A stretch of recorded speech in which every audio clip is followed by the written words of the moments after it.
Hi, Alex, and welcome to the Quickfire Founder Five. Happy to be here. So you're with UMAI. You've not been around that long, but it's letsomai.com, right? Yes, it is. And you're going to tell us about it. Yeah, absolutely. So we build software for restaurants that helps them to get more customers in the door, get customers back more often through email and SMS automation, and also creates a very deep CRM and analytics platform for restaurants by connecting their point of sales to their reservation book. We're live in Malaysia and Singapore with just under 100 restaurants, and we are growing to 1,000 over the next year. And so we are January 2018 at the moment. So let's see how you do in January 2019 when we have this conversation again. Absolutely. Great. So tell us, how did you get involved in tech? Yeah, so it is I think a not so common of an answer. So when I was accepted into university, my parents pat me on the back, said congratulations, and then told me that I'd have to pay for my own cost of living in university, and I'd worked mall jobs every summer. Before university, and I decided in college that I would actually look to build my own company. So I built a food delivery service that serviced a few different college campuses. After the hours, the cafeteria were closed. It was called Munchie Busters. Eventually employed 7 people, paid for all of my cost of living, and made enough money that I didn't have to work on it on day to day. I just kind of show up at the end of the night and collect cash. And so that was the first time that I realized that I could make money without really working, and also the first time where I had to, inspire and manage, lead a group of people towards a unified direction. And after that experience, I realized, hey, this investment banking crap that I was thinking about doing for years is not the direction I want to go in. I'm glad you say you weren't working too much, because I think that's a bit of a different to what you're doing now. But we'll get on to that in a minute. Right. But so how did you set up UMAI then?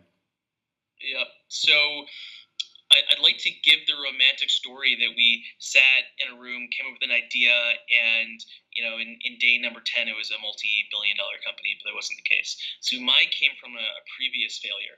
We were building a company that was tangentially related to restaurant software, and after the failure of that company, we started talking to customers to understand, to get a deeper understanding of what problems they faced, and realized there was a big opportunity in building much better software for restaurants. So great, and obviously a slight continuation of what you were doing before. Do you think that experience helped you with what you're doing now? Oh, absolutely, absolutely. I mean, I think there are lessons that you get out of success, but there are unique lessons that can only come out of failure. So things like finding ways to reduce our burn, for example, or having a deeper understanding of what the customer is going through before building a product. So things like this are what we learned from the first failure, which has helped us to leverage, or that we've leveraged to make UMAI much more successful. And what's been the key challenge in this round of entrepreneurship? Yeah, so there's always this trade-off between how you use your funding, how you use cash. And so Jonas and I, my co-founder, recognize that the more money we put into a fancy office, the more we pay ourselves in salary, the fewer developers, designers, etc. we can hire to move our business forwards. So we made the decision to actually not pay ourselves a salary. So we've gone now a year and a few months without paying ourselves. And in order to survive, you have to reduce your living expense. And so over the past year and a few months, I've been living in the office on a pull-out couch in Malaysia. When I come to Singapore to pitch investors, and these are sometimes, I was with the CFO of one of the biggest banks in the region the other day. I'm staying in hostels with people who are snoring, or waking up in the morning to vomit, or other hard to sleep through circumstances. So I think one of the biggest challenges I faced is executing while having the discipline to execute while living in difficult to, I guess you could say, live in circumstances. So exactly the same as your easy riding first gig at university, right? No, it wasn't the same, man.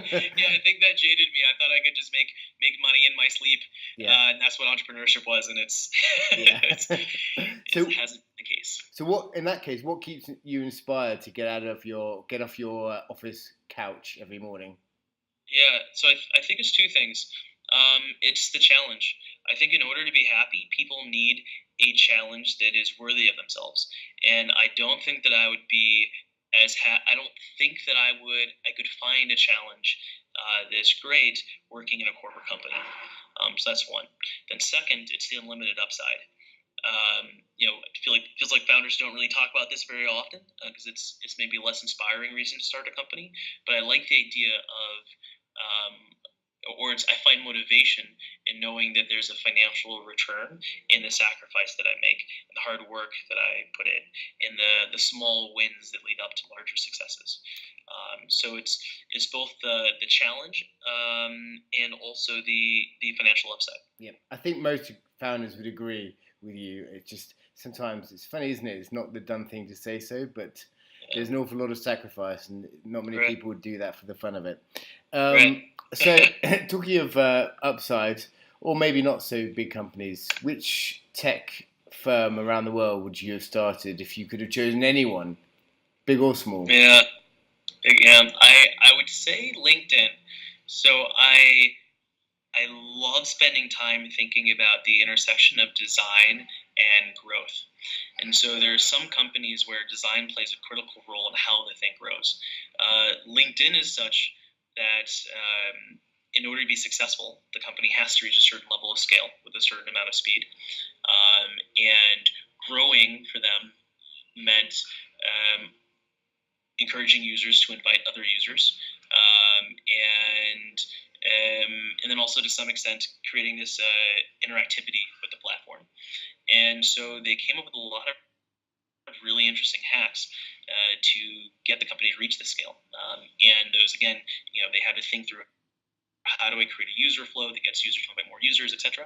And those are the types of problems that I would have loved to sit around and look to solve at that time if I could go back and if I could start any company. Yep. And then obviously they had a nice payout at the end, so it's Right.